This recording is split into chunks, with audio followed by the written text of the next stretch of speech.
And we are good. Hello, everybody. sPidA here, the Coming Soon podcast. Of course, my guest jumping in, Fernando de la Cruz, bro. Where about are you from right now, man? Where are you at? Pittsburgh.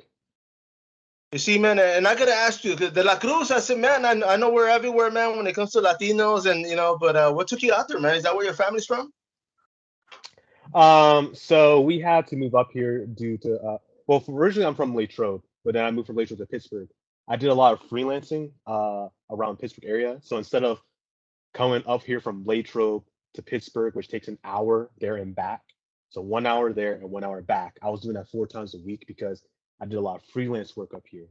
So I Oh, decided it would be a smart move to move up here so that way I could save gas. So I ended up moving up here to Pittsburgh, and I've been up here for 2 years.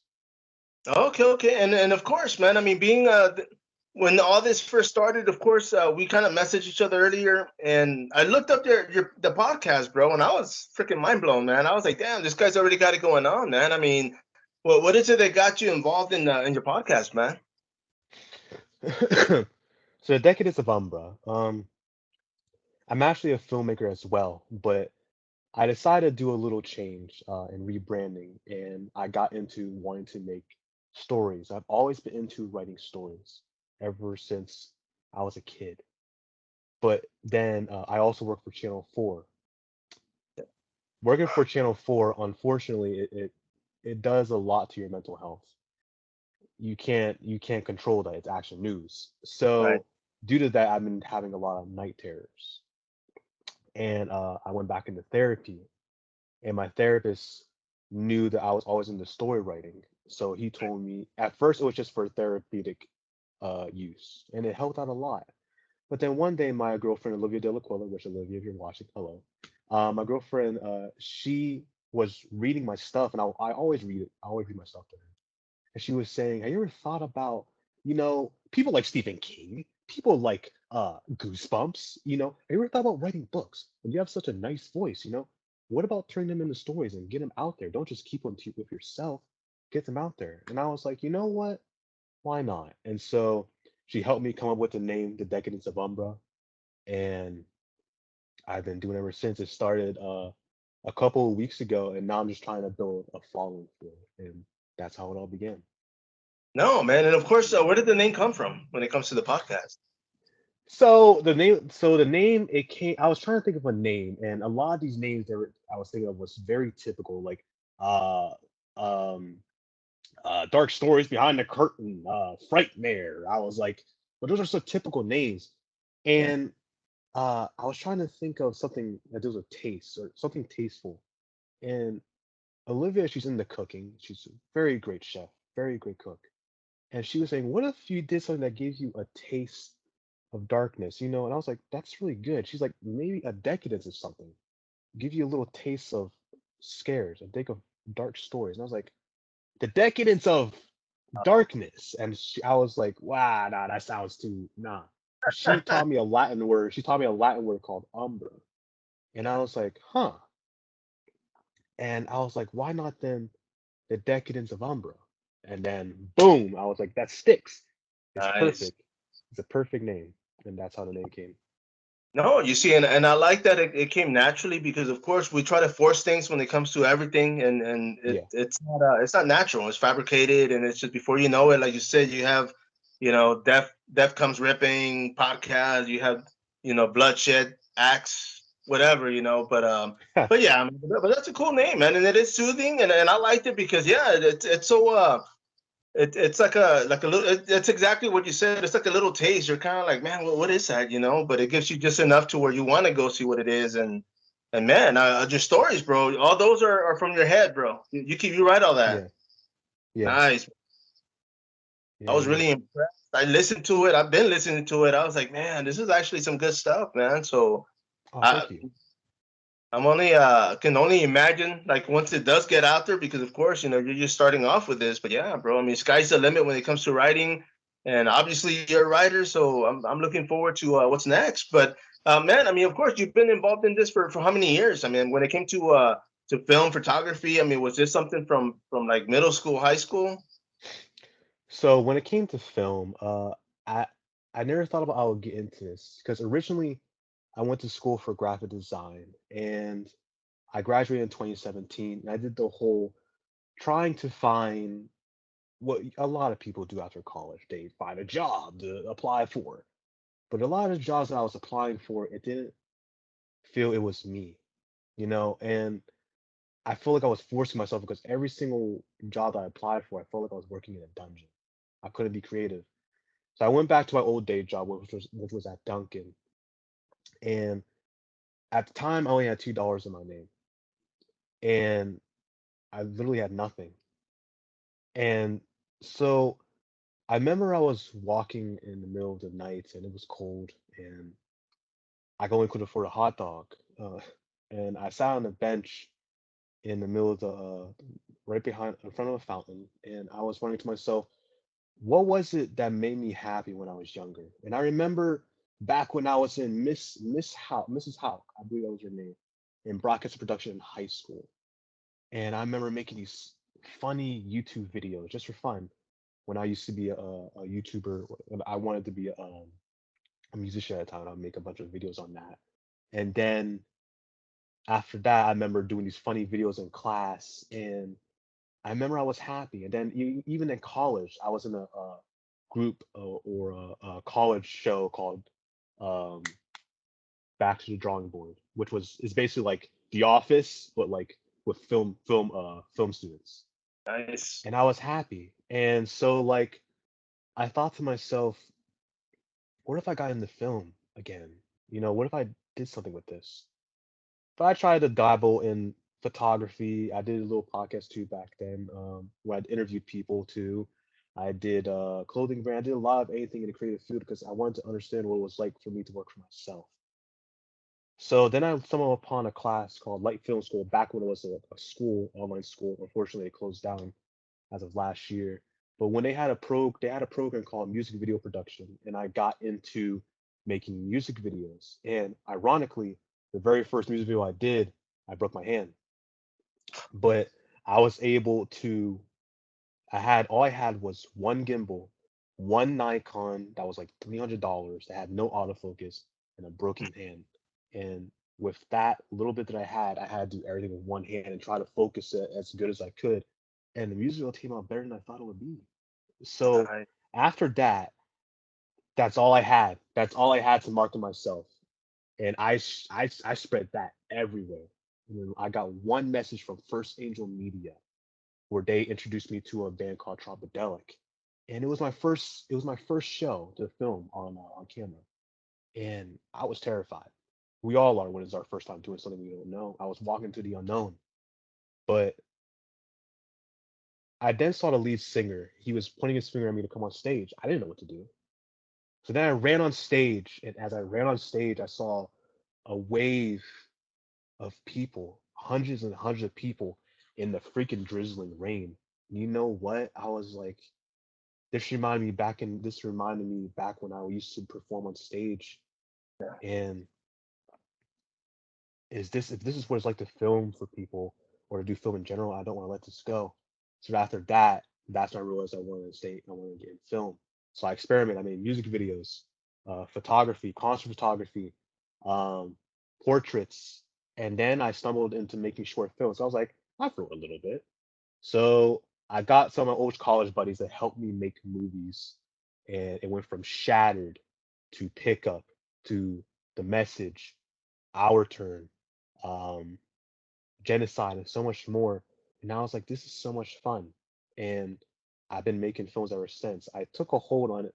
Um, it's a long story, but I took a hold, and I wanted to get into the Decadence of Umbra, which Yeah. with the Decadence of Umbra, I'm writing stories now, but I love to travel and I want to push more into this.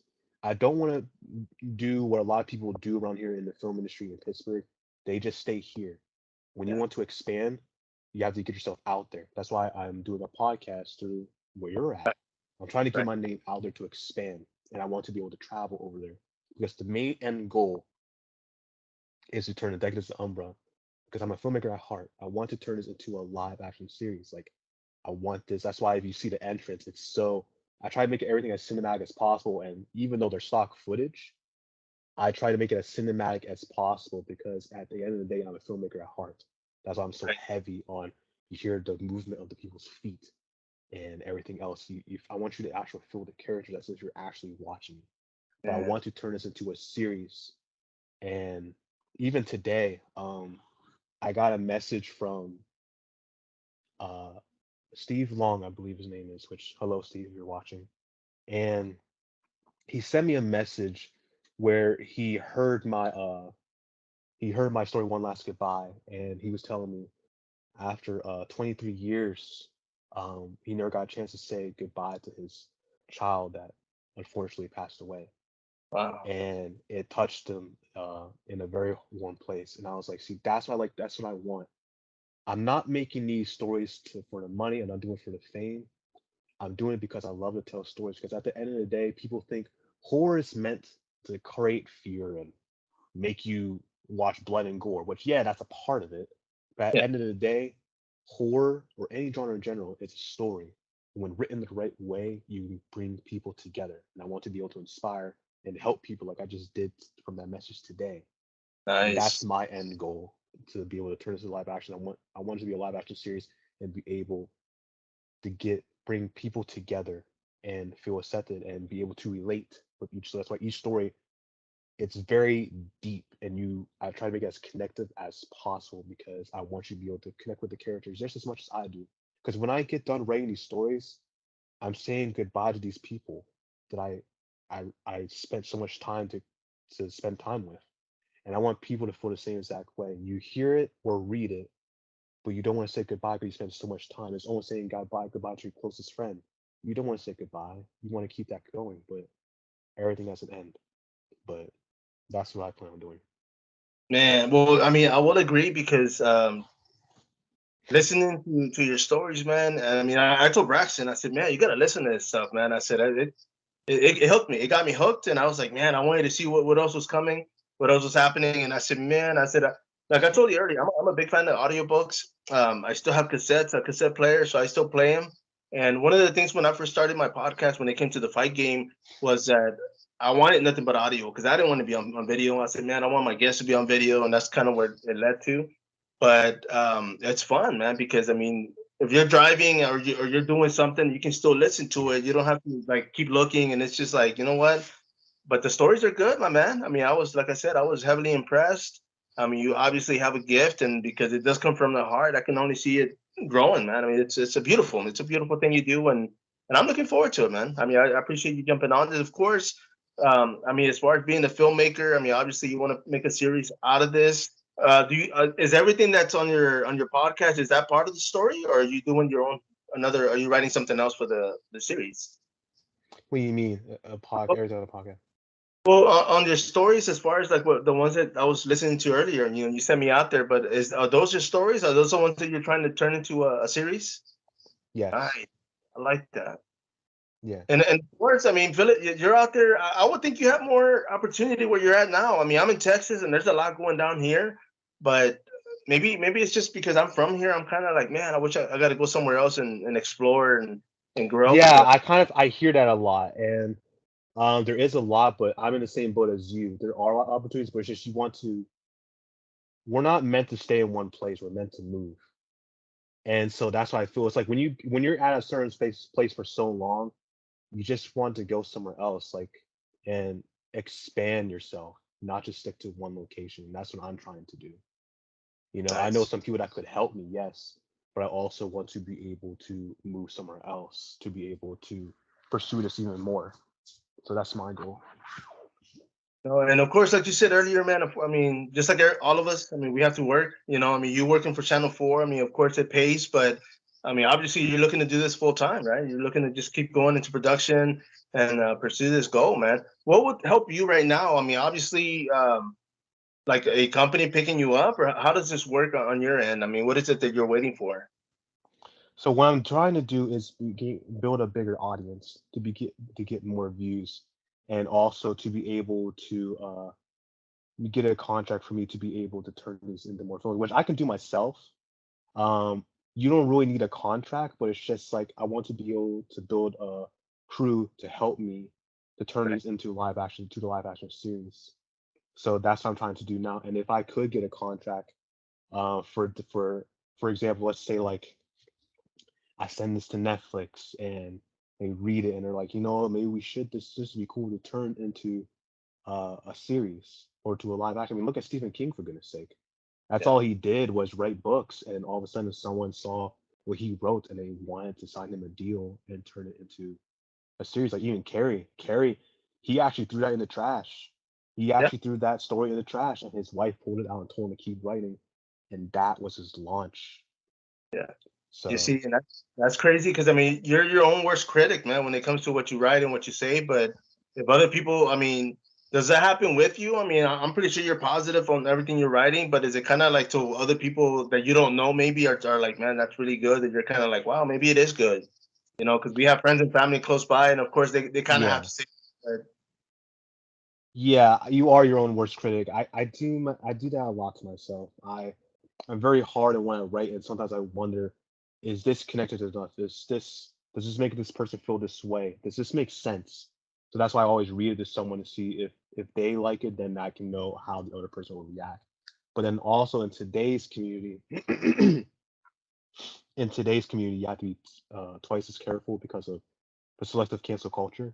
So you have to be right, careful on what you say or write about. It's unfortunate, but it's true because you can cuss and someone's gonna get hurt. Someone's right, gonna get offended in any type of way. And today, it's mind blowing compared to like I'm from the '90s, and the things that I heard when I was in the '90s and I hear now, I want to get offended. But today, people are getting offended by the most smallest things, and it just mind blows me. And so now I have to look at everything that I do to a degree because at the end of the day, I believe everyone should have a voice. We creators are meant to create, not to create something that you want us to make. We create it because it's what we believe is ours, and we put so much effort into something, and then when we put it in the world, it just gets shattered. That's so heartbreaking because then what's the point? But at the end of the day, you need to because that's the whole point is to create and let others see what's your art. I mean, it is art, man. So I mean, we got to express ourselves one way or another. I mean, the fact that other people do get offended, I will say, yeah, they do. But for me, like, I mean, I grew up in the '80s, bro. So for me, yeah, you're talking about movies that Oh, whoa. now and Yeah. today, like I watched DC Cat a year ago, and I was watching it, and I'm like, man, I was like 8 years old watching this, and there's no way people now would watch it because they're so vulgar. I mean, they use the N word Mhm. left and right. They cuss. You know what I mean? Like it's just nobody. You know, there's no way. I mean, they can't remake it. I mean, if they remake it, it's not gonna be what it is, what it was back then. You know, Mhm. but yeah, man, I can understand in your shoes when it comes to like tiptoeing and kind of being careful, man. Like for me, I'm and it's not a joke, but it's just like I'm offended by other people being offended. You know, like it's like me, I'm gonna Yeah. express myself one way or another. If it offends somebody, yeah, it's gonna, it's gonna upset some people. It might piss some people off. But I mean, if people that are my age or even in the '90s, they're gonna know what I'm saying because they grew up with that generation. And it's just, I mean, but yeah, I mean, I can understand. Yeah, we gotta kind of be careful as far as like I don't want to say hurting people's feelings because for me, I get my feelings hurt left and right, bro. Nobody cares, so it's just like, hey, I'm gonna do what I want to do. I'm gonna express myself the way I want to, and as long as it's not being vulgar and I'm just not demeaning anybody, like I'm okay with it. It's just some Mhm. things that I say might eventually, I mean, like social media, I might comment something, and man, I get like 10 different hits from different people reading it differently, and I'm like, man, that's not nothing what I said, but I just leave it up there because I'm like, it's not. I'm not the problem. It's them. It's their mentality. The way the way they're reading it is the way they're gonna, you know, uh, go ahead and read what I'm posting. But yeah, man. But it's art, bro. I mean, we got to be creative. We got to express ourselves. So hopefully, you'll be able to do just that and just do what you love. Because, like I said, I mean, I listened to it. I I was captured by it. I mean, I read books and I do audio books. So right off the bat, I put myself in that situation, and I'm like, wow, dude. Like, yeah, it's intriguing, man. So it's some great stuff. So definitely don't stop, man. Keep being creative, my man. Thank you. And of course, man, I wanted to make this short and sweet because I did want to do an intro. I do want to bring you back. Braxton wasn't able to jump on, but Hmm. I think he said like Friday we're gonna see. I know you said you work in the evenings, right? Yeah, on weekdays I work from 3:30 to 11:30. Yes, except for Tuesday and Wednesday. Oh, okay, okay, yeah, we'll definitely work something out. I know he's gonna be fighting in New Jersey. He's Oh, gonna go out nice. there. Yeah, bro, he's gonna make his UFC debut, so we're looking forward to that. But the guy, I mean, that's kind of what we met through the whole, combat sports media. Of course, my podcast, banner in the back. But this whole horror thing for me, it's just like I was telling him. I said, man, I feel like I'm able to express myself a little bit more than with the fight scene. The fight scene's great. I love it. I love watching fights. I've been doing it for watching it, covering it for over 15 years, man. And now with this, the whole horror genre, the writers, the artistic art form, I'm just like, man, like I've always considered myself an artist. I mean, I can't draw, I can't sing, I can't do anything, but I can definitely express myself, and this is one of the ways I can do that. Great. Yeah, because I mean, I applaud you for being able to take that step because some people are afraid to go out of their comfort zone and to not want to go out of the comfort zone what they do. But if you from going to being a podcaster for UFC to now this, I commend you because like there's nothing you're doing something that you love. You want to do something for you that you're passionate about. So that's really cool. No, man, and of course, and this is one of the things that I even tell my kids. I mean, I have two daughters, and I always tell them like, love what you do, and you'll never work a day in your life, man. And for me, I'm enjoying this. In the long run, I'm hoping it pays off. I mean, of course, I'm still employed, so I'm not a starving artist, but I Yeah. want to be able to work and do this on the weekends, in the evenings, whenever there's opportunity. Because that's one of the things. And I told Braxton, I said, man, I missed out. I could have been in music videos as an extra. I could have been in movies as an extra. I could have been in so many different things, but I was always shy and quiet, and I always like the last minute I would always back up and back out of the situation. Yeah. These so now I'm just like, man, I'm gonna take everything, bro. I've done commentary, I've been on TV, I've been in commercials, and I'm like, you know what? I'm gonna keep going with it and see how far I can take it. But have fun.